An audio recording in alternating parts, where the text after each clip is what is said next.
विश्ववंदनीय छत्रपती शिवाजी महाराज यांच्या जयंतीनिमित्त मी प्रमोद भोंग बोरगावकर आई तुळजाभवानीच्या नगरीमध्ये व्याख्यान देण्यासाठी सज्ज आहे। मी भाग्यवान आहे, तुम्ही सुद्धा भाग्यवान आहात। कारण काय माहिती आहे का?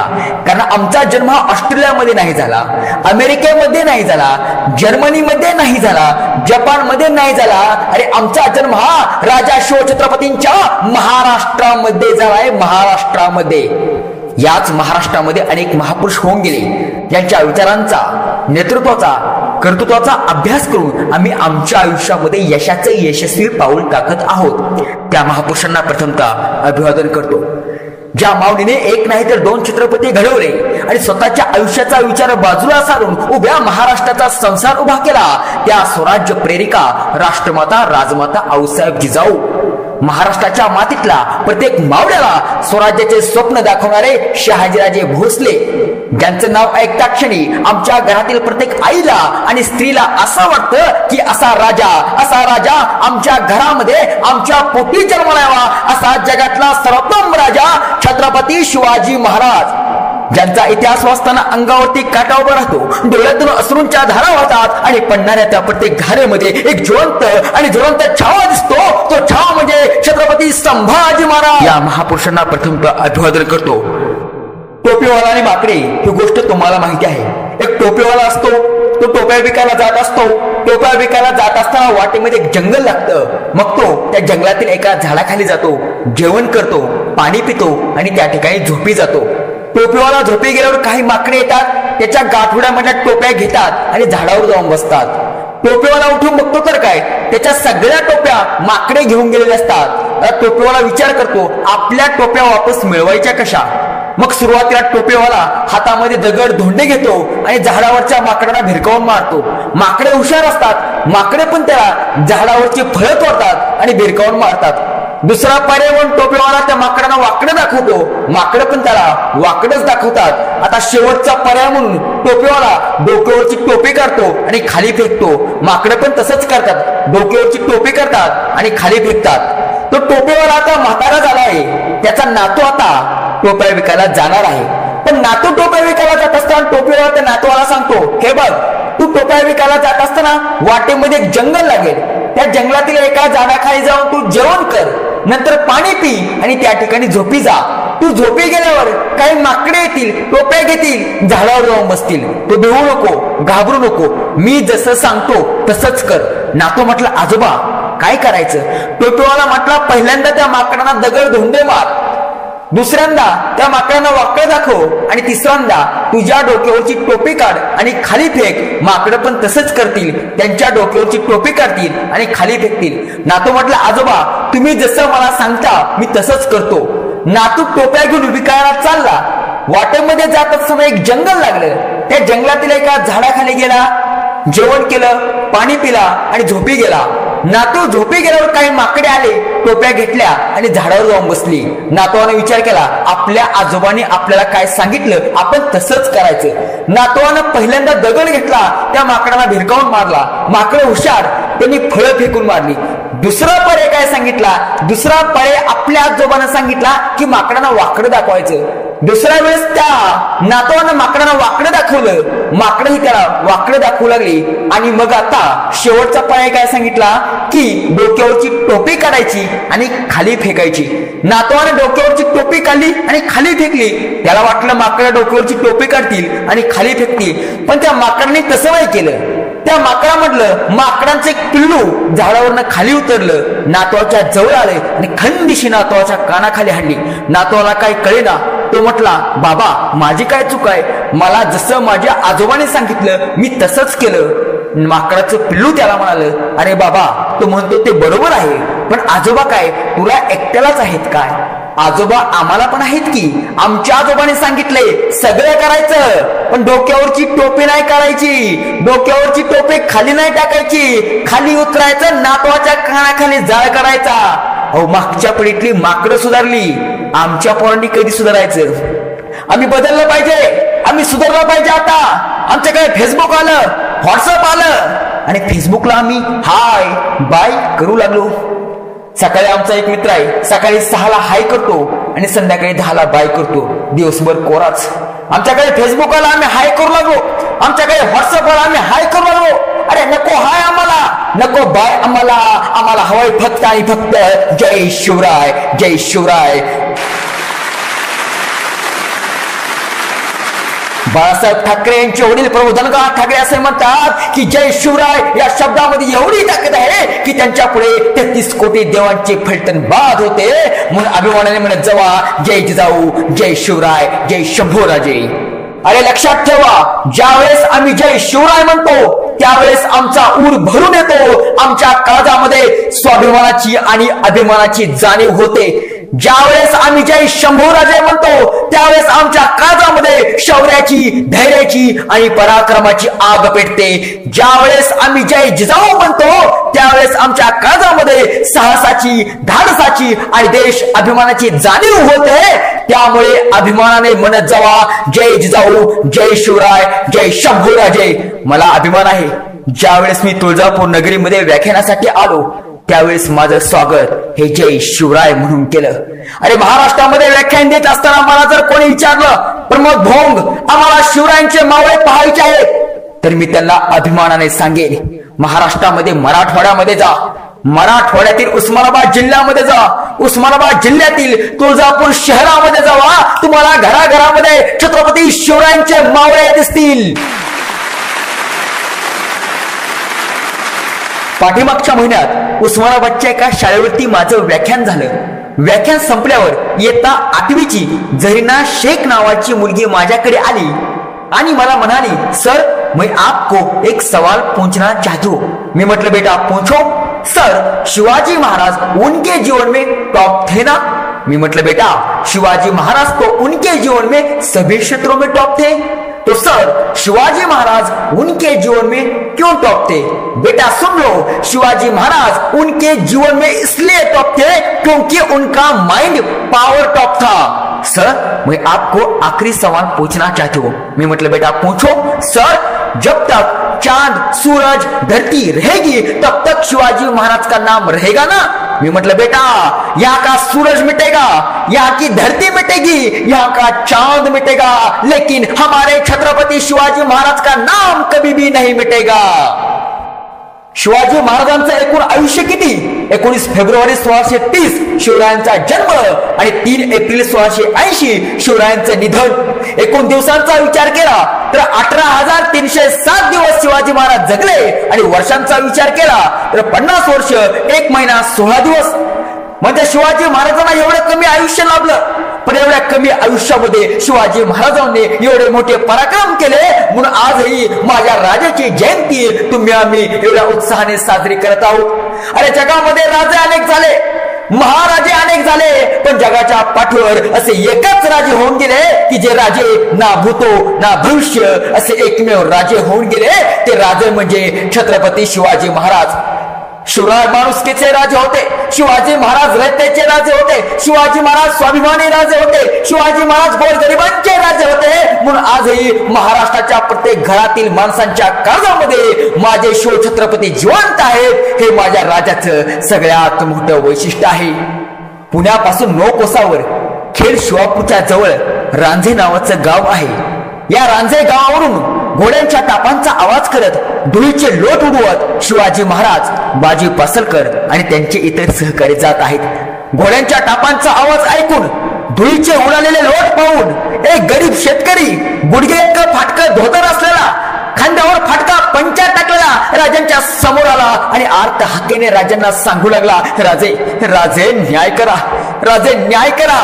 त्या गरीब शेतकऱ्याची हाक राजांच्या काळजापर्यंत पोहोचली, कारण ते रक्त साधन होतं, ते रक्त जिजाऊंच्या उदरातलं होतं. शोभांनी त्या गरीब शेतकऱ्याला विचारलं, बाबा तुमचा न्याय योग्यच केला जाईल. बाबा झालं काय?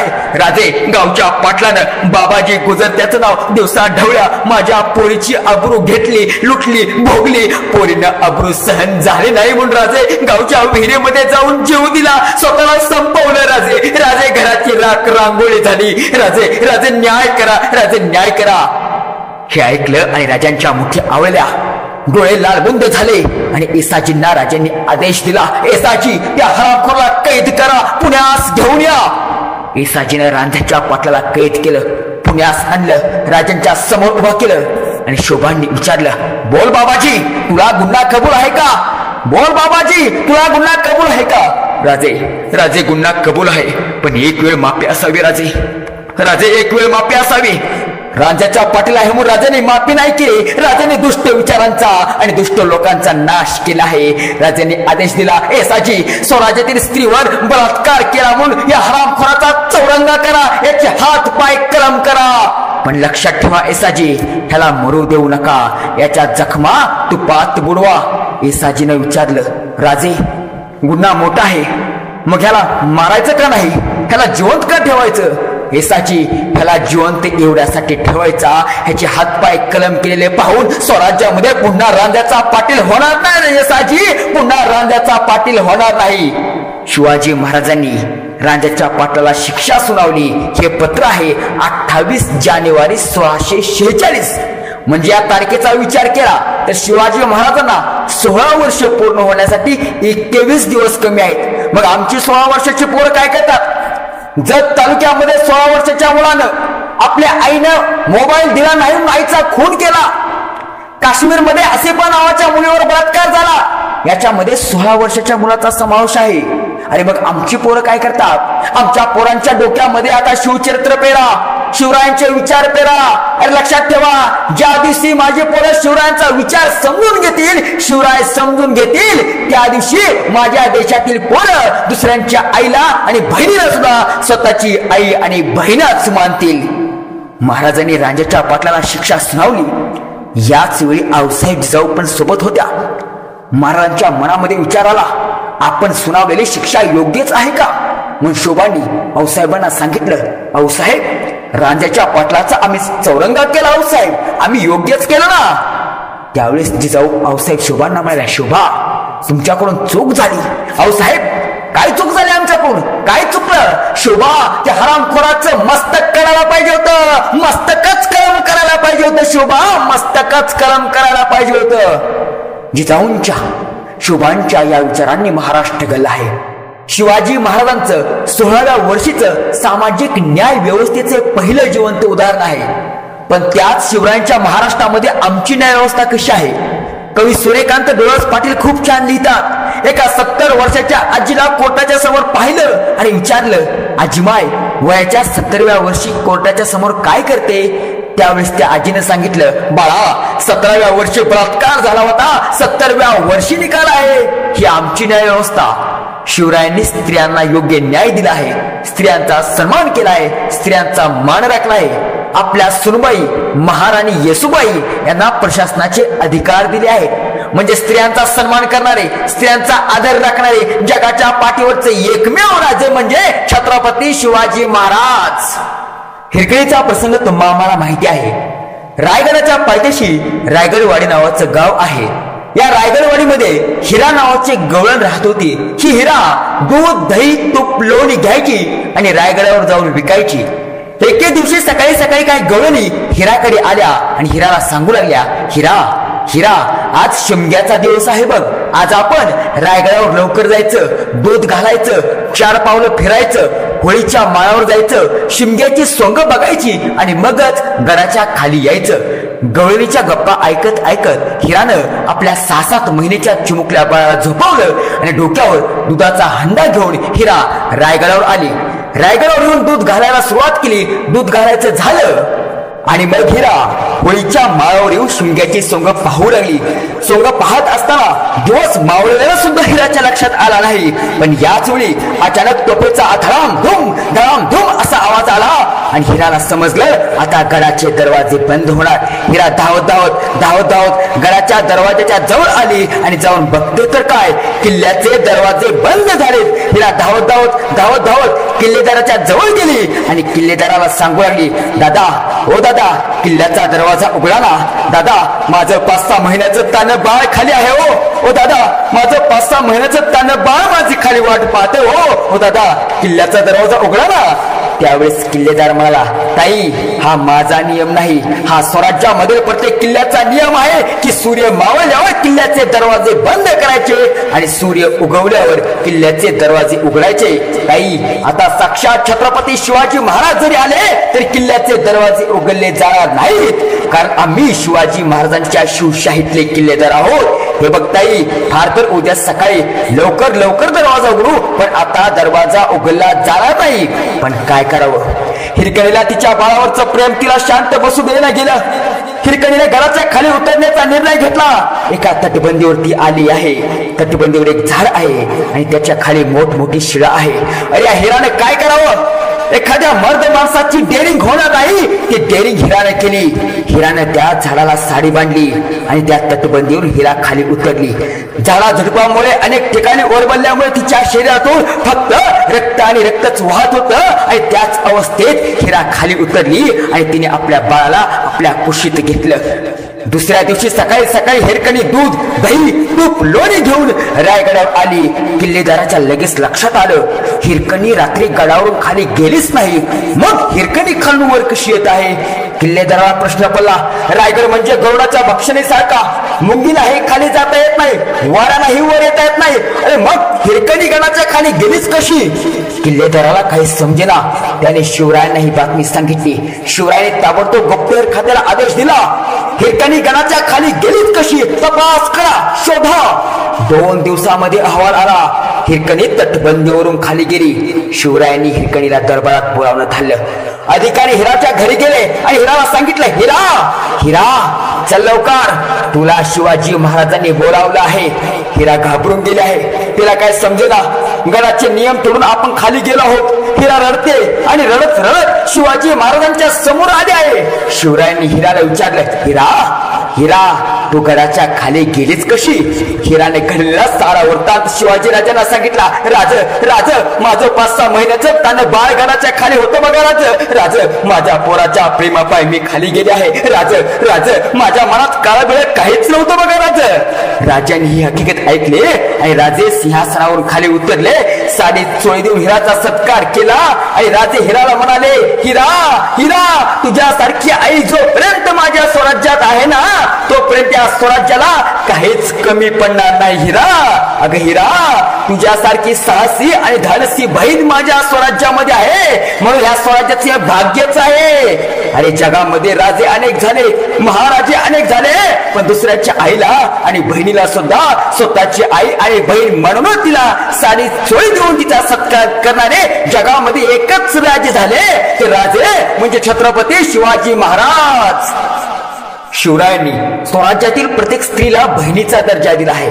अरे मग शिवरायांच्या चारित्र्याचा हा इतिहास आम्हाला सांगितला का? आम्हाला काय सांगितलं? आम्हाला सांगितलं खानाचा कोथा बाहेर काढला. आम्हाला सांगितलं शाहिस्तेखानाची बोटे कापली. पण पुढं काय? पुढचा इतिहास शाहिस्तेखानाने लिहून ठेवला आहे. शाहिस्तेखान डायरी लिहायचा, दररोज घडलेले प्रसंग लिहायचा. त्याने लिहून ठेवला आहे. ज्यावेळेस त्याची बोट कापली त्यावेळेस सगळीकडे धावपळ सुरू झाली आहे आणि याच वेळी शाहिस्तेखानाची बहीण धावतच शाहिस्तेखानाकडे आली. भाईजान गजब हो गया. ओ शिवाजी राजा, मेरी बेटी को लेकर चला गया. ओ शिवाजी राजा, मेरी बेटी को लेकर चला गया. भाईजान कुछ तो करो भाईजान. हे ऐकता शाहिस्तेखान त्याच्या बहिणीला म्हणतो, चुप बैठ, तुझे मालूम नहीं ओ शिवाजी राजा मेरी उंगली काट सकता है, ओ शिवाजी राजा मेरी गर्दन मार सकता है, लेकिन ओ शिवाजी राजा किसी की माँ और बहन पर हाथ नहीं डाल सकता, क्योंकि ओ शिवाजी राजा है. कुणी लिहून ठेवला आहे? शाहिस्तेखानाने. म्हणून तर मोगलांचा इतिहासकार काफी खान लिहितोय. अरे तो काय लिहितोय की शिवाजी राजे हे त्यांच्या प्रदेशातील स्त्रियांना बहीण तर मानतच होते, पण आमच्या मोगलांच्या शत्रूंच्या सैन्यातील स्त्रियांना सुद्धा ते बहीणच मानत होते. शिवरायांचे चारित्र्य आम्हाला सांगता आलं पाहिजे. अरे लक्षात ठेवा, शिवरायांचा इतिहास हा फक्त सांगायचा नाही, शिवरायांचा इतिहास हा फक्त ऐकायचा नाही, शिवरायांचा इतिहास हा फक्त वाचायचा नाही. शिवरायांच्या इतिहासातून आम्हाला एक तरी गुण घ्यावा लागेल. शिवरायांच्या इतिहासातून आम्हाला प्रेरणा घ्यावी लागेल. ज्यावेळेस आम्ही शिवरायांच्या इतिहासातून प्रेरणा घेतो त्यावेळेस आम्हाला आमच्या आयुष्याचा मार्ग स्वामी विवेकानंद म्हणतात, हिंदुस्थानला स्वातंत्र्य मिळवून देण्यासाठी माझ्या देशातील युवकांना शिवाजी महाराजांच्या इतिहासातून प्रेरणा घ्यावी लागेल. नेताजी सुभाषचंद्र बोस म्हणतात, भारताला स्वातंत्र्य मिळवून देण्याचे सगळे पर्याय आता संपले आहेत. आता माझ्या समोर एकच पर्याय आहे, तो म्हणजे शिवाजी महाराजांच्या इतिहासातून त्यांच्या लढण्याची प्रेरणा घेणे. क्युबा देशाचे फिडेल कॅस्ट्रो म्हणतात, आम्ही शिवरायांचा, शंभूराजांचा आदर्श घेतला आणि आम्ही अमेरिकेला नमवलं. सर विस्टन चर्चिल म्हणतात, दुसरं महायुद्ध जिंकण्यासाठी मी शिवरायांचा आदर्श घेतला. शिवरायांचा आदर्श आता आम्हाला घेता आला पाहिजे. अरे शिवरायांनी ज्या ठिकाणी तलवार चालवायची त्या ठिकाणी तलवार चालवली, ज्या ठिकाणी बुद्धीचा वापर करायचा त्या ठिकाणी बुद्धीचा वापर केला, ज्या ठिकाणी आक्रमक भूमिका घ्यायची त्या ठिकाणी आक्रमक भूमिका घेतली, ज्या ठिकाणी शांत भूमिका घ्यायची त्या ठिकाणी शांत भूमिका घेतली, ज्या ठिकाणी नियोजन करायचं त्या ठिकाणी नियोजन केलं. हे सगळं शिवरायांचं नियोजन आम्ही शिकलो तर आम्हाला आमच्या आयुष्याचं नियोजन चांगलं करता येईल. तुम्ही तुमच्या आयुष्यात येऊन किती वर्ष जगलात हे महत्वाचं नाही, तुम्ही तुमच्या आयुष्यात येऊन किती स्वप्न पूर्ण केली हे महत्वाचं नाही, तुम्ही तुमचं आयुष्य जगताना आणि तुमची स्वप्ने पूर्ण करताना त्याचं नियोजन कसं करता हे फार महत्वाचं आहे. 10 नोव्हेंबर 1659 ला शिवाजी महाराजांनी खानाचा वध केला आणि त्याच दिवशी रात्री 11 वाजता मावळ्यांना सांगितलं, चला आता थांबायचं नाही, जो थांबला तो संपला, चला चला निघायचं निघायचं. निघाले. हर हर महादेवाच्या घोषणा दिल्या. महाराजांनी वाई प्रांत काबीज केला, लगेच सातारा प्रांत काबीज केला, लगेच वारणा नदीचं खोरं जिंकलं, कोल्हापूर प्रांत काबीज केला. 1 डिसेंबर 1659 ला महाराजांनी पन्हाळ्यावर भगवा फडकवला. अरे विचार करा, विचार करा. 10 नोव्हेंबर खानाला मारला, 10 नोव्हेंबर ते 1 डिसेंबर या 20 दिवसात शिवाजी महाराजांनी 200 किलोमीटरचा प्रवास करत 11 किल्ले जिंकले आहेत. माझ्या राजाचं 50% यश हे नियोजनावर आहे, नियोजनावर. आमचं नियोजन कसं आहे? आमच्याकडे 10वी झाली की 11वीला ऍडमिशन कशाला घ्यायचं याचं नियोजन नसतं. आर्टला घेऊ की सायन्सला, सायन्सला घेऊ की कॉमर्सला, आईला विचारू की बाबांना, बाबांना विचारू की मित्राला, मित्राला विचारू की सरांना. आईला विचारले की आई म्हणते शेजारच्या सोन्यानं सायन्सला घेतला आहे, मग तू पण सायन्सलाच घे. बाबांना विचारलं की बाबा म्हणतात माझा एक मित्र आहे पुण्याला कंपनीत, त्याला विचारतो आणि तुला सांगतो. मित्राला विचारलं की मित्र म्हणतो तू कशाला घेणार आहे, मी पण त्यालाच घेतो. सरांना विचारलं की सर म्हणतात शिक्षणाचं हल्ली बाजारीकरण झालं आहे, काही शिका, सगळीकडे बेकारीच आहे. हे आमचं नियोजन. माझा एक मित्र आहे, नेहमी गावाच्या पारावर निवांत बसलेला असतो. त्याला जर विचारलं काय मग काय करतोस, तो म्हणणार मी निवांत आहे. अरे बाबा पण निवांत का? अरे दिसायला तर सुशिक्षित आहे. हो आहे, पण बेकार आहे. अरे पण तुझ्यावर बेकारची वेळ आणली कोणी? नियोजन चुकलं, दुसरं काय? काय सांगायचं तुम्हाला? बीएड केलं आणि आयुष्याची दळिंद्री मागे लागली. आमच्या पोरांचं हे नियोजन आहे. शिवरायांचं नियोजन काटेकोर आहे, शिवरायांच्या नियोजनाची अंमलबजावणी काटेकोर आहे. महाराज पन्हाळ्यावर पोहोचले आणि आजूबाजूच्या लोकांना कळलं, आले आले माझे शिवाजी राजे आले, आले आले माझे राजे आले. पन्हाळ्यावरची तरणी पोरं पन्हाळ्यावर शिवरायांना भेटायला येऊ लागली. या पोरामध्ये नेवापूरचा शिवा काशीद नावाचा पोर होता. शिवा काशीद पन्हाळ्यावर राजांकडे येतोय. कारण काय माहिती आहे का? कारण त्या काळामध्ये शिवा काशीदांचे आवडते हिरो होते छत्रपती शिवाजी महाराज. मध्यंतरी एका शाळेवर व्याख्यान करण्यासाठी गेलो होतो. भाषणाला सुरुवात करण्यापूर्वी समोर बसलेल्या एका विद्यार्थ्याला प्रश्न विचारला, बाळ तुझा आवडता हिरो कोणता? तो उठून उभा राहिला आणि म्हणाला भोंगसर शाहरुख खान. तोपर्यंत दुसऱ्या मुलानं हात वर केला आणि तो म्हणाला माझा आवडता हिरो सलमान खान. तोपर्यंत तिसऱ्या मुलानं हात वर केला आणि तो म्हणाला तिन्ही खान लोकांची क्रेज आता कमी झाली आहे, आपल्याला रणवीर आवडतो, रणवीर. या तिन्ही मुलांची उत्तरे ऐकली आणि एक मुलगी उठून उभा राहिली आणि म्हणाली भोंगसर बाहुबलीला चॅलेंज नाही. मी सर्व विद्यार्थ्यांना खाली बसवलं आणि सांगितलं, अरे कोण म्हणतंय शाहरुख खान आमचा हिरो, कोण म्हणतंय सलमान खान आमचा हिरो, कोण म्हणतंय आमिर खान आमचा हिरो, कोण म्हणतंय बाहुबली आमचा हिरो? अरे पण लक्षात ठेवा, ना शाहरुख खान ना सलमान खान ना बाहुबली आमचे खरे हिरो राजा शिव छत्रपती शिवा काशीदांचे खरे आयडॉल होते शिवाजी महाराज. शिवा काशीदांचे खरे हिरो होते छत्रपती शिवाजी महाराज. डिसेंबर महिन्यात शिवा काशीत शिवरायांकडे आले आणि शिवरायांचेच झाले. पण याच वेळी फेब्रुवारी महिन्यामध्ये सिद्धीचा वेढा पडला. हा सिद्धी अगोदर तेलंगणामध्ये कर्नाळाच्या किल्ल्यावर होता.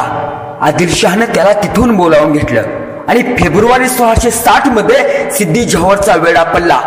1 महिना गेला, 2 महिने गेले, राजे पन्हाळ्यावरच आहेत. काय करावं? बाजी काका आता आम्हाला फक्त 2च लोकांच्या मदतीची आशा आहे. राजे कोण येईल मदतीला?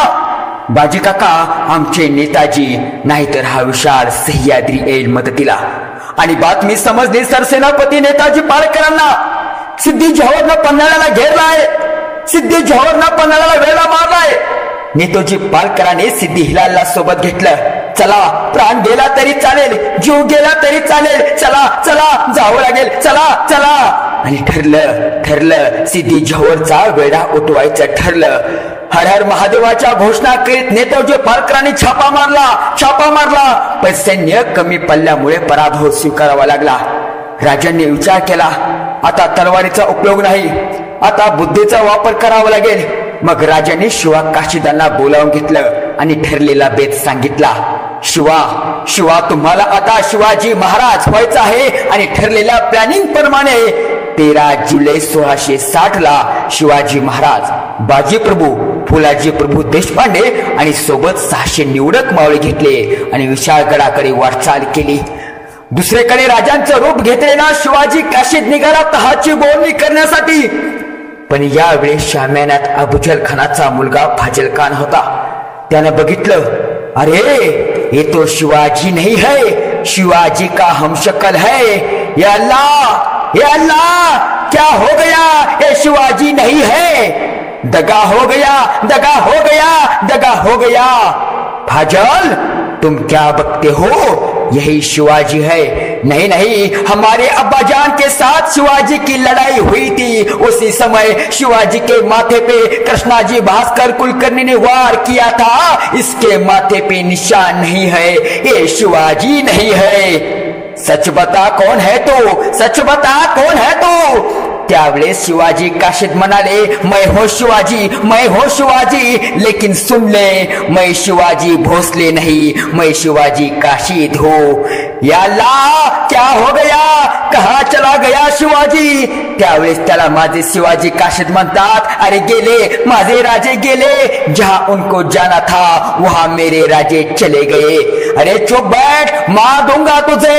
क्या बकता है तू, तुझे डर नहीं लगता क्या? तुझे डर क्यों नहीं लगता? अरे सिद्धी, ज्या दिवशी आम्ही स्वराज्यामध्ये येतो त्याच दिवशी आम्ही मरणाला मिठी मारतो. अरे या शिवरायांच्या मावळ्याला भीती दाखवतो काय? अरे मृत्यूचं भय कोणाला दाखवतो? मार अरे मार. कितने शिवाजी को तो मारेगा? हमारे महाराष्ट्र के मिट्टी में रहने वाला हर एक मावला शिवाजी है. आज तू एक शिवा काशीद को मारेगा, लेकिन सुन ले, कल तुझे हजारों शिवाजी काशीद मिलेंगे. चल निकाल तेरी तलवार और खत्म कर दे मुझे. तेरी तलवार भी पावन होगी मेरी खून से, क्योंकि इस मिट्टी के लिए हम लड़ते हैं, इस मिट्टी के लिए हम मरते हैं, इस मिट्टी के लिए हम जन्म लेते हैं. बहुत बोल रहा है तू काफर, बहुत बोल रहा है तू. बस कर. आणि आदेश दिला, खत्म करो इस काफर को. एकाच वेळी शेकडो तलवारी शिवा काशीदांच्या देहावरती कोसळल्या. शिवा काशीद मारले गेले आणि सिद्धी जोहर अल्लाहकडे बघत म्हणाला, या अल्लाह, ये नकली शिवाजी इतना बहादुर है तो असली शिवाजी कितना बहादुर होगा. शिवा काशीदांच्या शरीरातून रक्ताचा थेंब अनथेंब पडला आणि महाराष्ट्राची माती स्वाभिमानाने पावन झाली. अरे आज सुद्धा माझ्या देशासाठी जे लढतात तुम्हाला आणि मला सुखाची झोप यावी म्हणून देशाच्या सीमेवर जे स्वतःच्या शरीराच्या रक्ताचा थेंब आणि थेंब सांगतात ते खरे राजा शिवछत्रपतींचे मावळे आहेत. अभिमान आहे मला यांचा.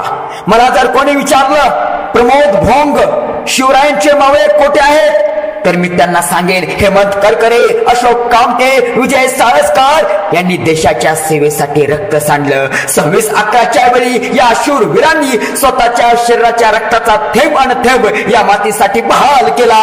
हेच खरे राजा शिवछत्रपतींचे मावळे आहेत. अरे यांचा मला अभिमान आहे. अभिमान आहे मला माझ्या महाराष्ट्र पोलिसांचा, कारण त्यांच्यामुळे या महाराष्ट्रामध्ये मी सुरक्षितपणे राहतो आहे. अरे अभिमान आहे मला माझ्या भारतीय सैनिकांचा, कारण ते सीमेवर आमचे रक्षण करतात, म्हणून आमच्या घरामध्ये आम्ही सुखाची झोप घेतो आहे. म्हणून तुम्ही आम्ही या माझ्या भारतीय जवानांना अभिमानाने सलाम ठोकला पाहिजे. अरे ज्यावेळेस आम्ही 26 जानेवारी साजरा करतो, 15 ऑगस्ट साजरा करतो, पण 26 जानेवारी साजरा करताना, 15 ऑगस्ट साजरा करताना भारत देशाचा तिरंगा हा पुढाऱ्यांकडून नाही तर भारतीय जवानांकडून फडकवला पाहिजे. कारण भारतीय जवानांच्या नसा नसामध्ये आणि रक्ताच्या थेंबा थेंबामध्ये, काळजा काळजामध्ये छत्रपती शिवरायांची प्रेरणा आहे. भारत पाक सीमेवर लढताना कर्नल संतोष महाडिक शहीद झाले आणि त्यांचं प्रेत त्यांच्या घराच्या समोर आणलं गेलं. तसं संतोष महाडिक यांचं 5 वर्षाचं स्वराज नावाचं पोर आईकडे धावत गेलं आणि आईला म्हणालं, अगं आई बाबा आलेत, आता मला बाबा फिरायला घेऊन जाणार. अगं आई आता मला खाऊ आणण्यासाठी माझे बाबा घेऊन जाणार. अगं आई माझे बाबा आले, अगं आई माझे बाबा आले. पण काय सांगावं या आईनं, बाबा तर शहीद झालेत, पण कसं सांगावं या लहानशा पोराला की तुझे बाबा शहीद झालेत म्हणून. आई ढसा ढसा रडायला लागली आणि सांगू लागली, बाळा स्वराज, बाळा स्वराज तुझे बाबा शहीद झालेत, बाळा स्वराज तुझे बाबा शहीद झालेत, ते आता कधीच उठणार नाहीत. तसा स्वराज म्हणाला, अगं आई माझे बाबा कोणासाठी शहीद झालेत. काय सांगावं त्या आईनं, भ्रष्टाचार करणाऱ्या पुढाऱ्यांसाठी शहीद झालेत की मत विकणाऱ्या जनतेसाठी शहीद झालेत. काय सांगावं ती आई डोळ्यामध्ये पाणी आणून सांगते, बाळा स्वराज, बाळा स्वराज तुझे बाबा छत्रपती शिवरायांच्या मातीसाठी शहीद झाले, छत्रपती शिवरायांच्या मातीसाठी शहीद झालेत. म्हणजे एकीकडे या देशात छत्रपती शिवरायांच्या मातीसाठी भारतीय जवान शहीद होतात, तर दुसरीकडे याच मातीत काही हरामखोर लोक भारतीय सैनिकांबद्दल वादग्रस्त विधान करतात. अरे मग या अशा गद्दार लोकांची देशाबद्दल असणारी स्वामिनिष्ठा विकली गेली आहे का? स्वामिनिष्ठा असावी ती बाजीप्रभू देशपांडेंसारखी. 1607 ला महाराज, बाजीप्रभू, फुलाजी प्रभू आणि सोबत 600 निवडक मावळे पन्हाळगडावर निसटले आहेत. महाराजांना विशाळगडावर जायचं आहे. पन्हाळगड ते विशाळगड अंतर आहे 65 किलोमीटर. वाट सरळ नाही, झाडाझुडपातून जायचं आहे, काट्या कुट्यातून जायचं आहे. आणि शेवटी ठरलं, निघाले झाडाझुडपातून, काट्या कुट्यातून. महाराजांनी आणि त्यांच्या 600 लोकांनी 52 किलोमीटरचा प्रवास करून पावनखिंड गाठली आहे. पण याच वेळी हेरांनी बातमी आणली, सिद्धी झोवर सोबत असणारा सिद्धी मसूद 5000 सैन्य घेऊन येत आहे. आता 5000 सैन्यासोबत 600 मावळ्याने लढायचं कसं? 50 वर्षाची बाजी पावनखिंडीमध्ये राजांना सांगतात, महाराज निघा, गनिम जवळ येतोय महाराज, राजा निघा, माझं ऐका राज, जावा राजे जावा, खिंड आम्ही लढवत ठेवतो, राज तुम्ही जावा. राजे लाख मेले तरी चालतील, पण लाखाचा पोशिंदा जगला पाहिजे, राजे तुम्ही जावा. राजे विशाळगडावरती गेल्यावर तोफांचे बार करा, म्हणजे आम्हाला कळेल आमचा राजा सुखरूप पोहोचला आहे, राजे जा तुम्ही. आणि मग राजाने 300 मावळे घेतले आणि राजे विशाळगडाकडे गेले. राहिलेले 300 लोक लढायला सज्ज झाले. पण आता लढायचं कसं? आता लढायचं गनिमी काव्याने. 100 लोकांनी खिंडीच्या जवळ उभं राहायचं, कारण समोरून 5000 शत्रू येणार आहे. हे सगळे खिंडीत बसू शकत नाहीत. आणि नियोजन झालं आणि हे सगळे ज्यांनी घडवून आणलं त्यांचं नाव आहे बाजीप्रभू. बाजीप्रभूंच्या दोन्ही हातात 2 तलवारी आहेत, ज्यांना दांडपट्टा म्हणतात.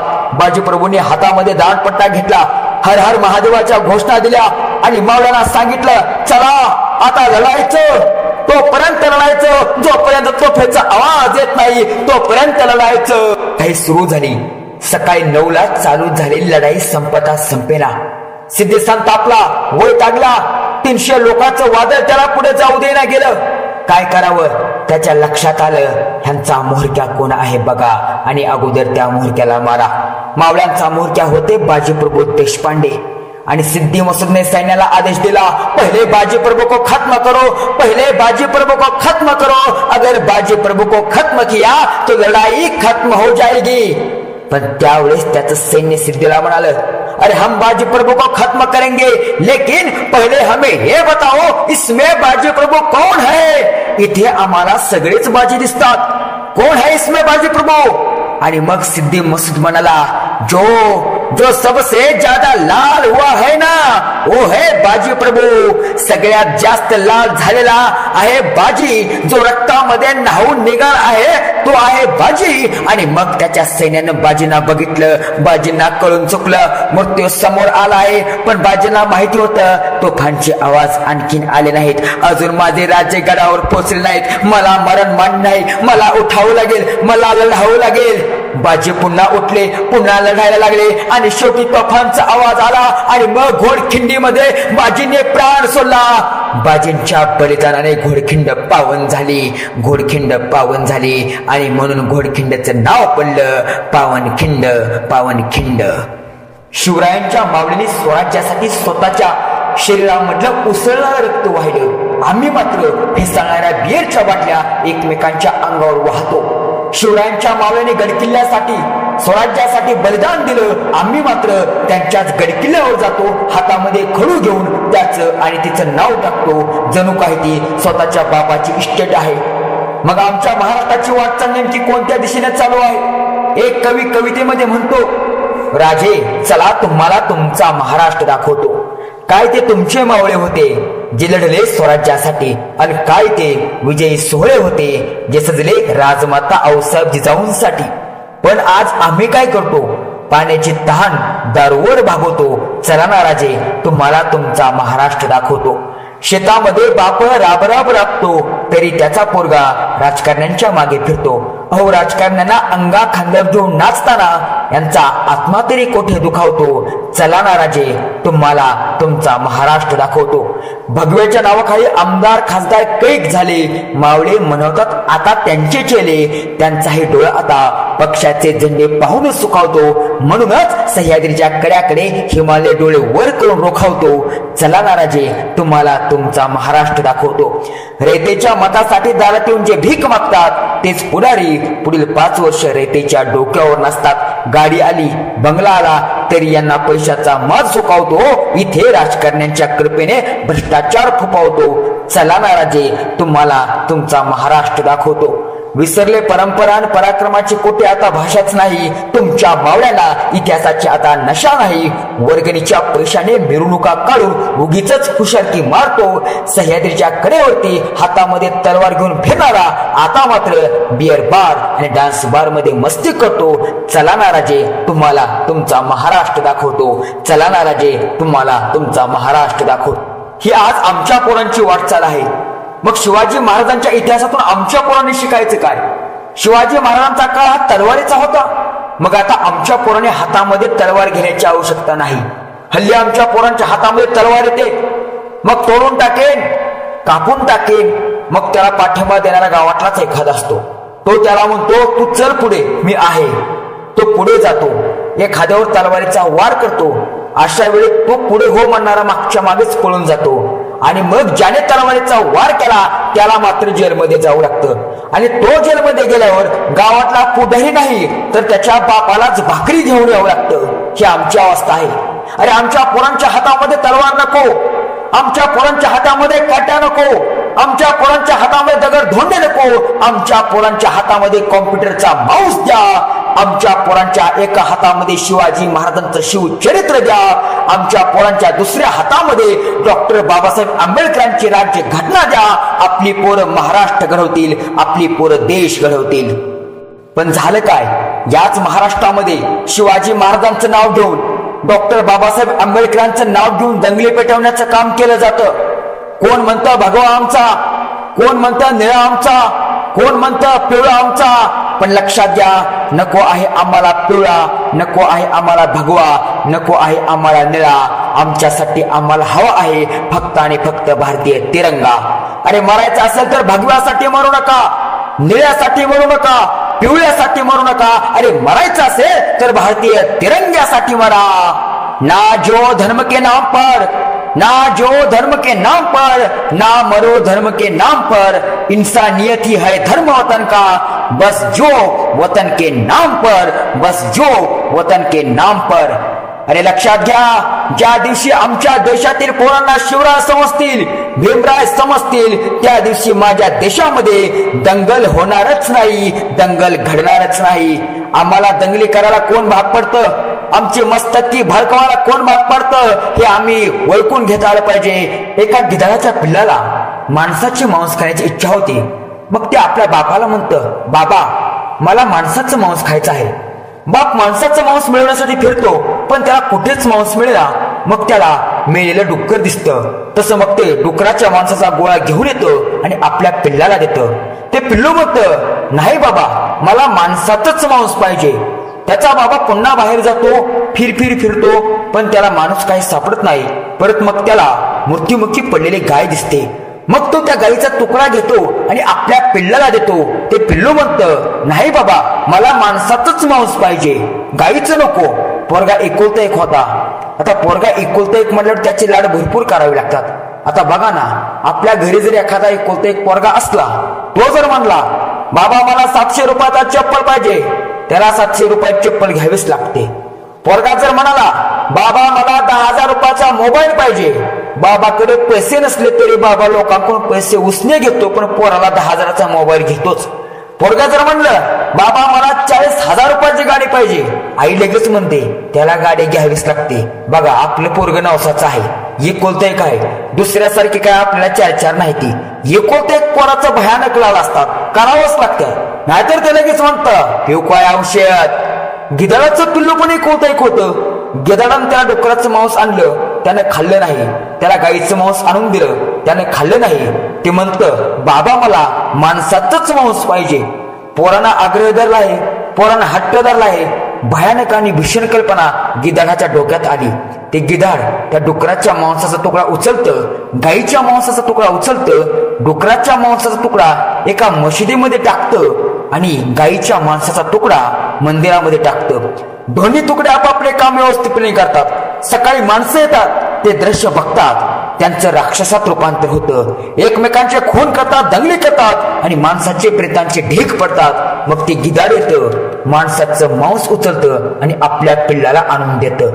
समाजामध्ये असे अनेक गिधाड आहेत जी आपल्याला दंगली करण्यास भाग पडतात. अशा गिधाडांपासून सावध राहा आणि तुमच्या शक्तीचा उपयोग हा शिवरायांच्या स्वराज्यासाठी करा, महाराष्ट्राच्या मातीसाठी करा आणि त्या माध्यमातून या देशाची वेगळी ओळख निर्माण करा.